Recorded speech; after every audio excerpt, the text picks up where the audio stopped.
So you guys are here because your pork dishes were clearly the best. They were so different. Elliot, yours was an old school classic, like an English feast. And Aaron, you know, you did a real modern take and a bit of an upscale spare rib. So we're going to follow on from that, and I'm going to give you my own version of a pork dish as well. And this is a braised pork belly dish. So Rada is, you know, we're open for lunch today. We've moved the guys around a bit today. They're prepping away for lunch as we speak. So yeah, we'll just work away around that. Cool. And you ready to go? Yeah, totally. Absolutely. Good guys, let's do it. So what we're going to do with this pork belly, I'm going to take the skin off because we serve this pork belly without the skin. What I've got here is about half a pork belly, okay? You've got the skin off the pork belly there.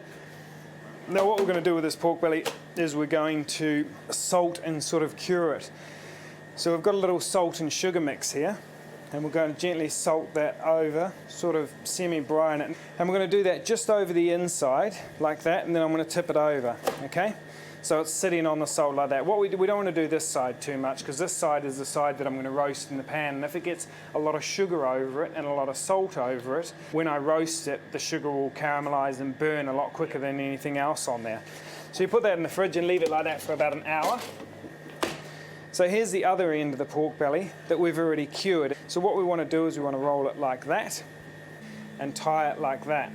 Now for something that size, you need a lot of string, so I would go, generally I stretch my arms out like that and would cut it, and I know that's pretty much enough. So that'll be probably 1.5 of mine. Yeah. 1.5 times your wingspan, yeah. So straighten it up nice and neat like that, get it exactly how you want it. This tying is a really important part. You need to get it spot on, you need to get it nice and neat. You don't want ribs. What you'll get is sort of bumps all the way along, like a caterpillar, because you're tying it in a spot and tying it in a spot and tying it in a spot, and you want to sort of eradicate that if you can. So first thing is, 2 thumbs down, drag it under, move it around like that to get it in the position that you need it, and then we're going to tie it there, okay?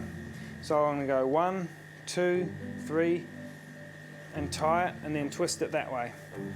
And once you've twisted it that way, it'll hold, okay? And what I'm going to do is fold over my hand, and then I tuck it around there like that. Okay? Then just work it down, pull it through. You can see I'm getting a nice straight line through here as well. So once you've done that side like that, we're going to spin it over. And again, what I'm just going to do is lift up that string and push that back through. Okay? And you can see that all of a sudden that long piece of string that I had, there's not a hell of a lot left. A little bit of seasoning. That's going to go in a pan, and I'm going to start roasting it. While that's roasting off, we'll put on a pickling liquid. So what I've got in here is I've got some really nice Chardonnay vinegar. I've got water and a little bit of sugar.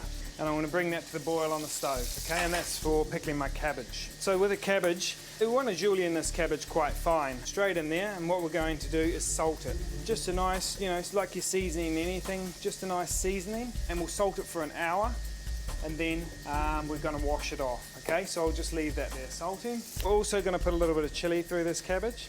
So line it all up, and that's just going to wait there until I've done the rest of my cabbage as well. Pork comes out. What we're going to do is start sweating off our mirepoix. Mirepoix we've got in here fennel, ginger, garlic, onion, celery, leek, okay? That goes straight in the pan, in the same pan, okay? Pork belly comes out, mirepoix goes in. Then we're going to add vinegar. We're going to add a little bit of mirin, which is a sweet Japanese cooking wine. We're going to add a little bit of soy sauce. All flavours that work really, really nicely with pork belly. So pork belly can go back in now. Stocks are going to go in on top. So what's the stock you're using? Half beef, half chicken stock, okay? Then you've got a little cartouche going on the top.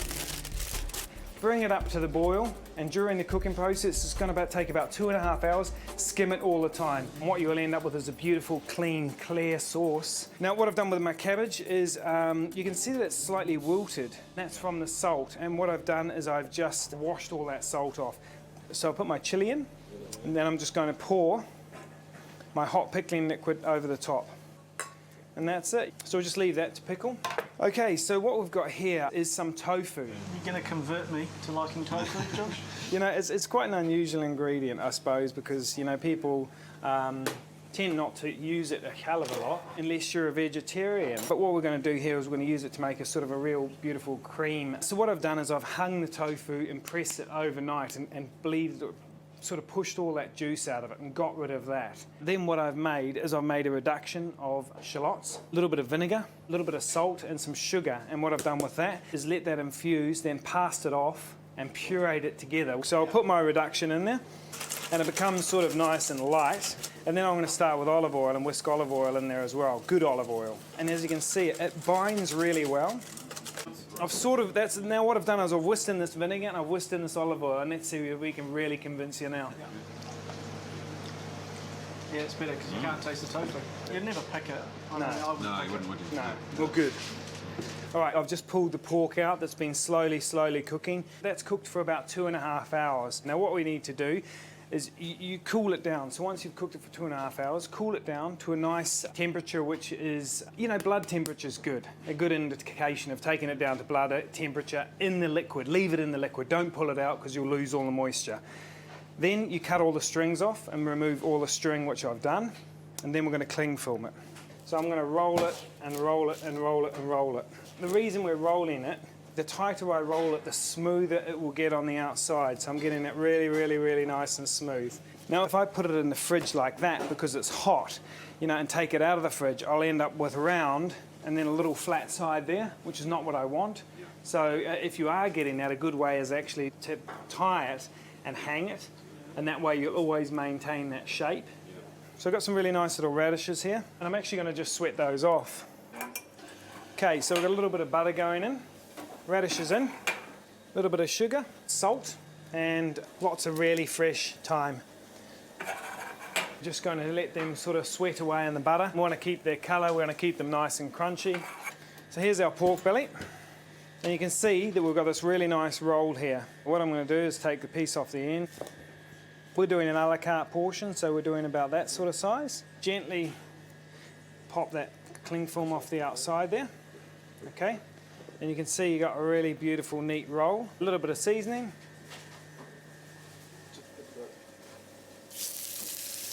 Okay, so we're going to pan fry that and caramelise it and get really beautiful colour on that. You can lift it up and see the colour that I'm getting on it. I've turned it over. I've drained the oil out because that's excess oil that I don't really want. And then I'm going to go in the pan with some of the braising liquid that I cooked it in. Okay? What that's creating is moisture and steam. So I've sealed it to get that roasting on it. And now I'm going to go through the oven and just warm it up with that little caramelising, braising, creating steam, and you're going to cook it all the way through like that.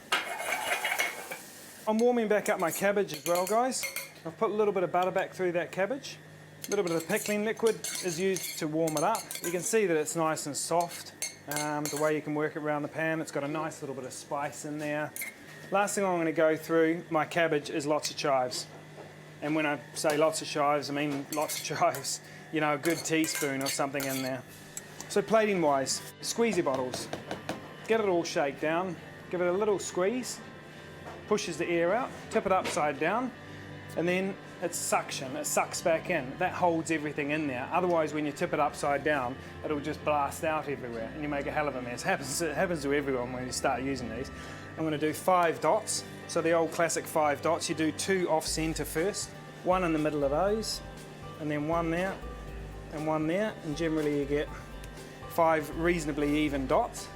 Okay, that goes in the centre. I can take a little bit of this sort of reduced glazy stuff out of there to make sure I've got a really nice shiny top, beautifully glazed like that. I've got my radishes, pickled cabbage, a little bit of baby watercress here. All finished. We've got the caramelised pork belly, pickled cabbage, some little radishes, and the silken tofu puree around the outside. Got a little bit of the braising juices reduced down, which forms part of our sauce, and I'm just going to gently pour that over the top. We're matching it with the Trinity Hill Syrah, which is peppery, fruity, goes really nice with the fattiness and the richness of the pork belly.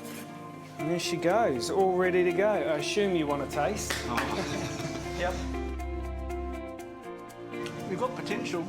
A little bit of potential. Yeah, it's amazing. Incredible. And I have to say, it was the best pork belly I've ever tasted. Thanks for coming down, and congratulations on winning the last challenge. Cool. I'm so glad we did.